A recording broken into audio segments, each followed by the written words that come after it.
Okay, I'm going to show you how to draw something new. This is based on a pentagon, which is a 5-sided geometrical object. Let me see if I can do this right. I don't want these to be even. And it should come down like that, maybe. And up like that. I don't think I made it too even, but I do our best. It's a little bit lopsided. You start with a pentagon, which is 5 sides. I'm going to work on this to be a little bit less lopsided. Really, it all starts with this. I think it's supposed to be more like that. Goes up like this. Is that about right? This is a little bit off, too. I think I'm making it worse.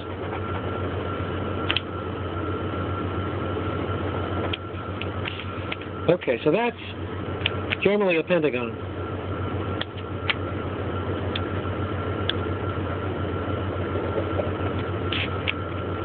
Now what you do is, these lines on the pentagon do imaginarily continue on forever.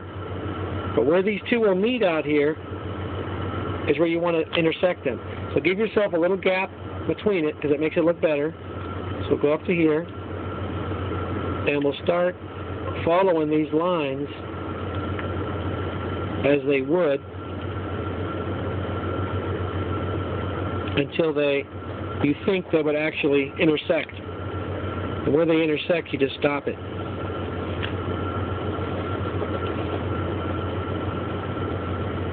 This is called a pentacle that I'm going to be making. Okay, then you're going to go down here, you're going to leave a gap, make those lines parallel as much as you can by being freehand, and follow this line down where you think it would go, and this one down where you think it would go. You can see how much in error you'll be too as you do this. This is actually a very difficult piece to draw freehand. So people in the ancient times used to think it was a perfect symbol. It really goes back to Pythagoras' theory, and different people have used it throughout the centuries, even to Wiccans today, and pagans. But Christians also use the symbol. It was supposed to represent the 5 wounds of Christ, also the 5 senses. It's a very powerful symbol.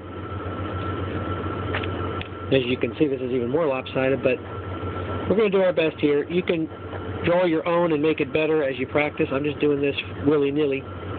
We're trying to get it to look good, but it's going to look pretty decent once we get it done. Now make this line parallel as well. So you can see it's starting to shape up a little bit. Now this one, again, leave a gap. You're going to follow these lines, imaginary line, where you think it would be, and carry it out until these two will intersect. And you stop. Yeah, I think the people that follow Pythagoras would draw this symbol on their hand, and then they would, because it was illegal to do what they were doing. I guess it was like forbidden, what he was teaching, which often happens to brilliant people. But in history, I mean. But they would put it on their right hand, and then no one would know it's on there. They would lift up the palm of their hand and show this symbol, and then they would know, oh, you're with Pythagoras. Okay, they're meeting over here. This is where it is. It was like you're one of us, you know. So now, I always tend to draw so it looks like it's leaning away, almost like going away in the distance, which is kind of cool.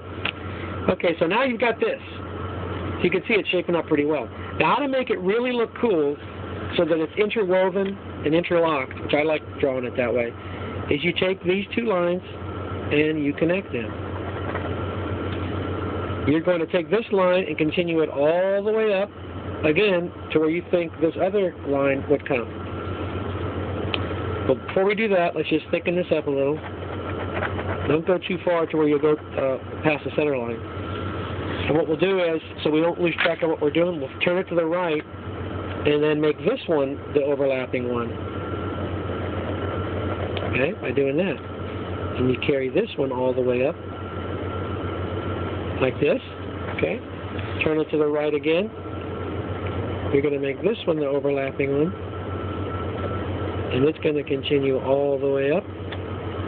Okay, and you're going to turn around again to the right and make this the overlapping one. Okay, this one I didn't draw parallel either. We've got to watch that. Otherwise it's going to get too fat. Okay, let me come back to this side. Make those two connect. Bring this all the way up. Okay, so now we got this. We're going to carry these over where you think the imaginary line would be. Try to draw a parallel. Okay, I'm doing this with one hand, which is normal anyway, but it's a little difficult. And then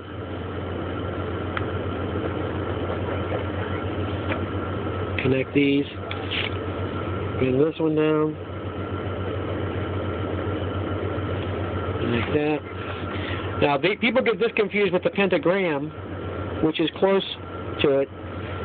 A pentagram would have a circle around it, but it's the same. It's the same symbol. I call this the Pentacle. It's a 5-pointed star. Pentagram has the circle around it.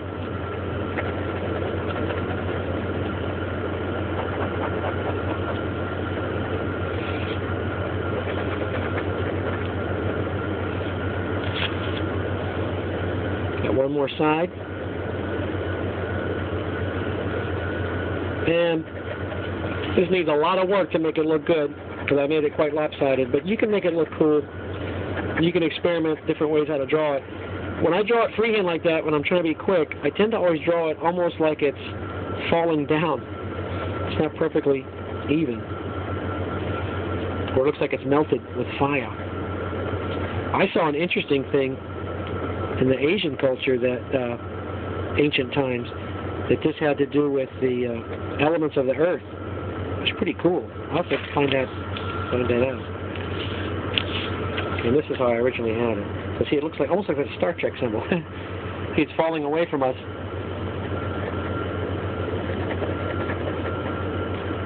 It's a mixture of the Federation symbol. That's actually a Delta symbol, isn't it?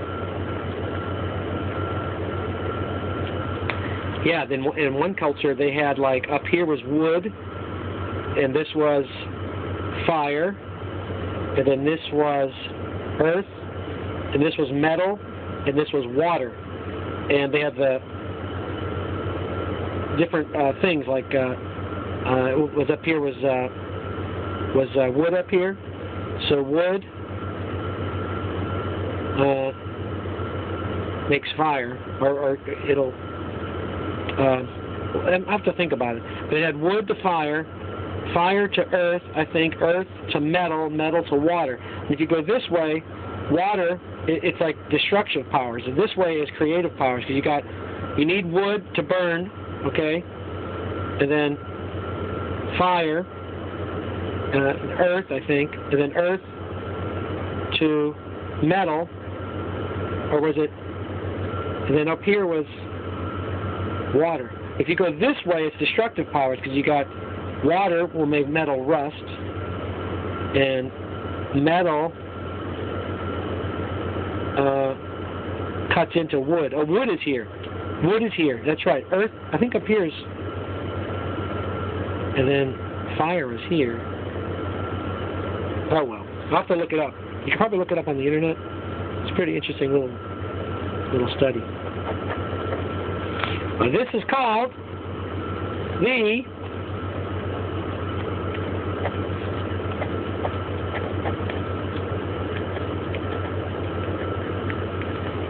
Pentacle. 1, 2, 3, 4, 5. 5, which happens to be my favorite number of all time. I have a GTI Mark V. I've studied the 5 points of Calvinism, which can be summed up in the word tulip. It's total depravity of man, unconditional election, limited atonement, irresistible grace, and perseverance of the saints. And 5 is a powerful number. You have 5 fingers on each hand, all right? Has to do with physical things. Without an opposable thumb, we wouldn't be anything. We wouldn't be able to build things and do things we do. We have 5 senses, right? Some people believe there's a 6th sense. So 5 is important. And that's how you can draw it, to make it more interesting and looks like it's interwoven and not just straight lines.